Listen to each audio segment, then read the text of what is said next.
Olá, tudo bem? Eu me chamo Fábio I. Aqui estão minhas credenciais, se você achar interessante. E hoje nós estamos aqui no nosso quinto episódio sobre ansiedade.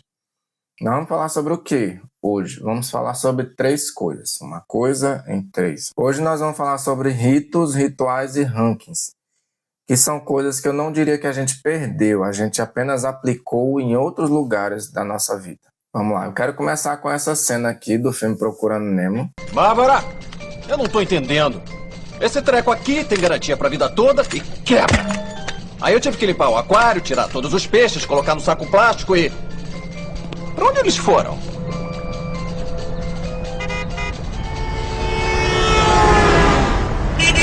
Anda, Pete! Vamos lá, Pete! Vamos! Vamos! Aquele sinal abre muito rápido. Falta pouco!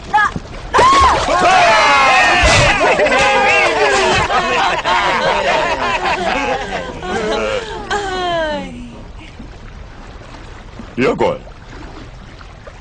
Se você não assistiu o filme Procurando Nemo, você tem que assistir ainda hoje, tá certo? Enquanto sociedade, nós estamos nessa situação aqui. Nós vivíamos dentro de um aquário, em vários aquáriozinhos, e agora nós estamos livres. A gente vive a sociedade da liberdade. Você pode fazer o que você quiser. E é exatamente isso que explodiu a nossa ansiedade, o excesso de escolhas. Em um dos episódios atrás eu falei do nosso excesso de informações. E hoje nós temos excesso de escolhas. Por milhares de anos a sociedade existiu em forma de pequenos aquários, seja o tamanho das cidades, ou seja pelas instituições que comandavam aquele pequeno grupo.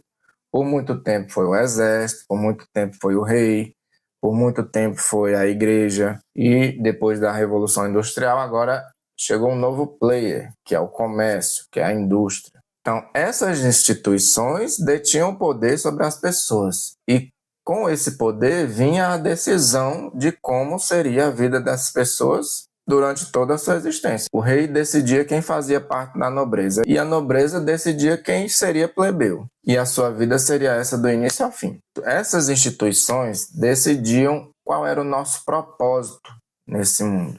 Para muitas pessoas funcionava. Essas instituições caíam como uma luva. Eu não sei o que eu vou fazer na minha vida. Como haviam poucas decisões, não havia a fadiga de decisão, que é o que nós sofremos hoje. Minha opção é ou ir para a roça, ou ir para o exército, ou ir para a igreja, ou ser padre. Qual que eu vou escolher?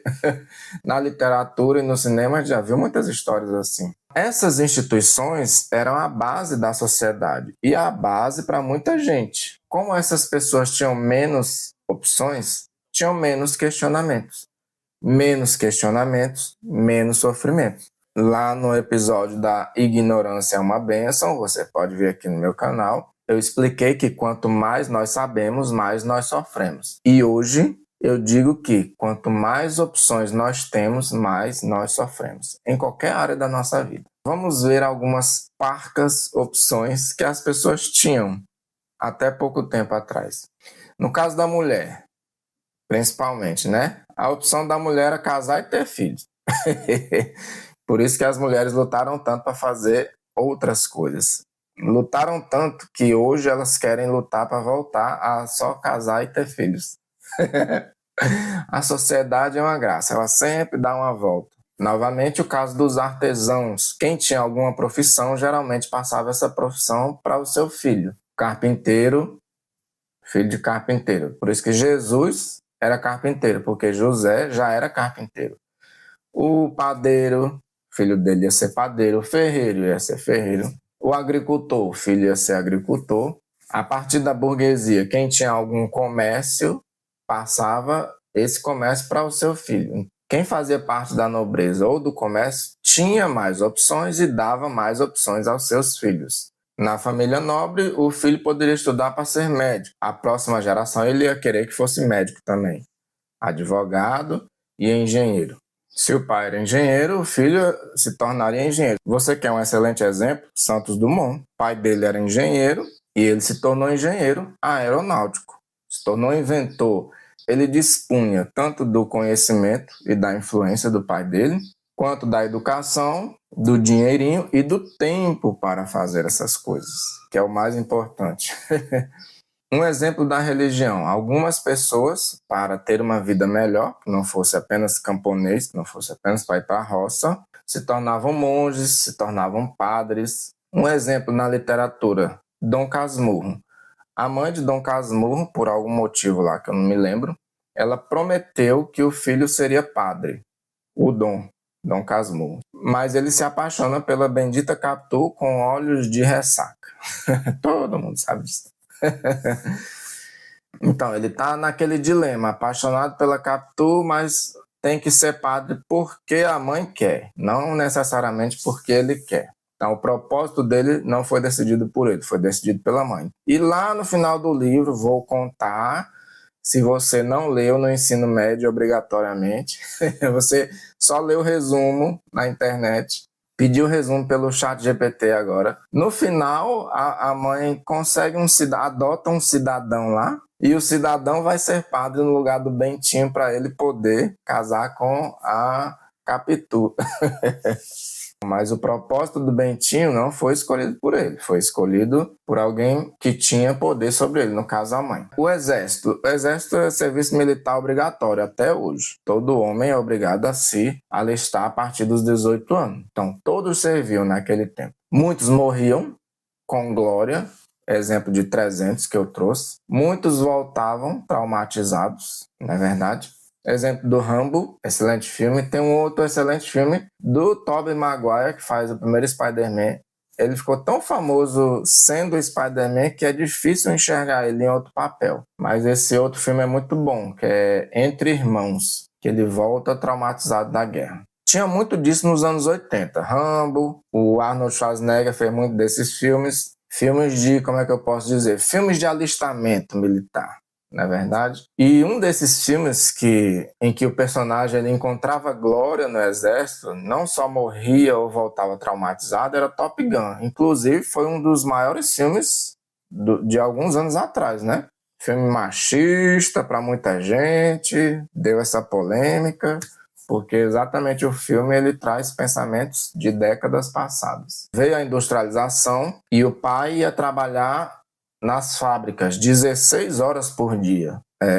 Essas 8 horas que a gente trabalha foi muita luta de muita gente. Então, não tinha com quem deixar as crianças. E também não tinha leis trabalhistas. E não haviam escolas. O que se fazia? Levava a criança para a fábrica, elas ficavam brincando por ali, ou então a criança ficava dormindo entre uma máquina e outra, e com o tempo passaram a empregar essas crianças, pagando alguns centavos, para fazer trabalhos mais simples.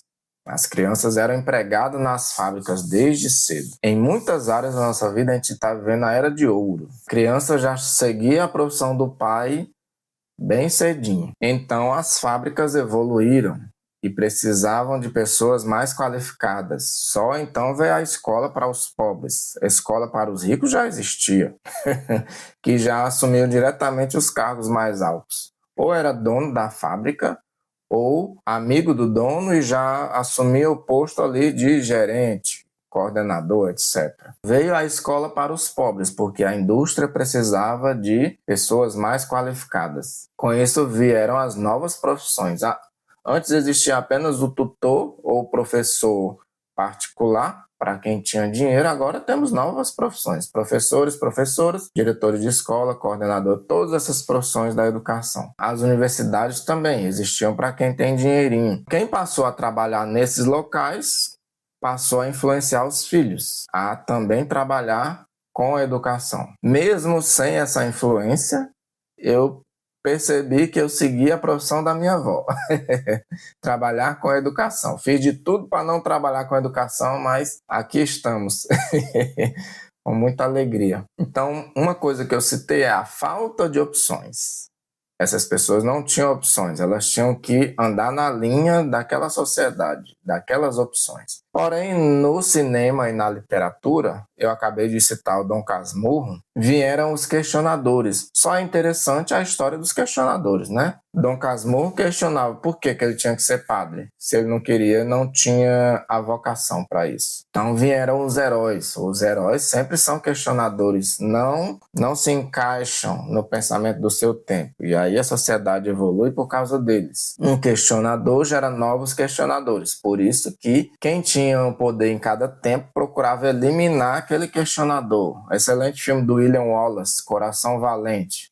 Questionador. Questionou o poder da Inglaterra sobre a Escócia. Um épico. Outro excelente filme, Gladiador. No momento em que Roma se tornaria democrática e o poder iria para o Senado, o imperador mata o próprio pai e assume para manter a sua ditadura, praticamente. E aí nós temos o filme Gladiador. Com a ajuda desses questionadores, a sociedade sempre foi evoluindo e os sistemas foram mudando. Com o sistema mudando, as pessoas passaram a ter mais opções. E um dos questionamentos desses heróis, desses questionadores é: eu quero fazer outra coisa que não seja isso. Eu não quero ser igual ao meu pai, não quero ter a profissão do meu pai, não quero só ir para o exército, não quero só fazer o que a igreja decide, não quero só fazer o que o rei decide, eu quero escolher o que eu posso fazer, eu quero seguir a minha paixão. Então surgiram as paixões. Não quero um destino pré-fixado, não quero um propósito pré-fixado, eu quero encontrar o meu propósito. Guarda essa palavra, encontrar o meu propósito, encontrar a minha paixão.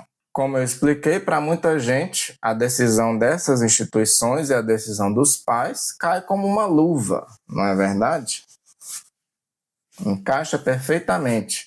Mas, para muita gente, para muitas pessoas, principalmente hoje, com esse excesso de opções, muita gente ficou perdida. O que eu faço? O que eu vou ser? Qual é a minha paixão? Se você colocar no YouTube agora, como encontrar minha paixão? Não paixão amorosa. Do que eu vou fazer no futuro? Você vai ver centenas de vídeos de pessoas mostrando como elas encontraram a própria paixão e como você pode encontrar a sua paixão. E muitas pessoas vão seguir essa paixão. Com a diminuição do poder dessas instituições, muitas pessoas perderam o propósito. Estão num trabalho porque é o que tem para hoje. Márcio Micheli, que eu já citei aqui antes, ele fala que ou você vive de propósito ou você vive de proposta. Isso me fez pensar bastante. Como dizem muito no Instagram, essa frase alugou um triplex na minha cabeça. Ou você vive de propósito, ou você vive de proposta. Então, quem não sabe o que quer ser, vai ser novamente as opções, vai aceitar as opções que tem, vai trabalhar no comércio, vai ser professor. Eu creio que eu já contei aqui que eu fui professor um bom tempo sem querer ser professor, mas por gostar de letras, de literatura, era o que eu tinha para hoje. Até que eu consegui fazer outra coisa em volta da educação, mas não necessariamente ser professor, porque não é o que eu sei fazer. Eu sei ensinar. Ser professor é uma pequena parcela de ensinar.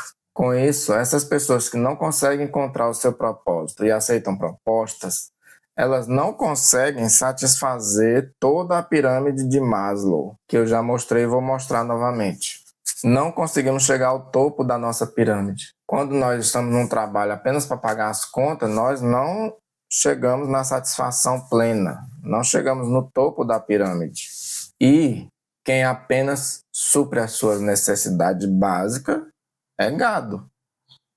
Nós, seres humanos, temos outras necessidades. E é o que nos diferencia dos animais.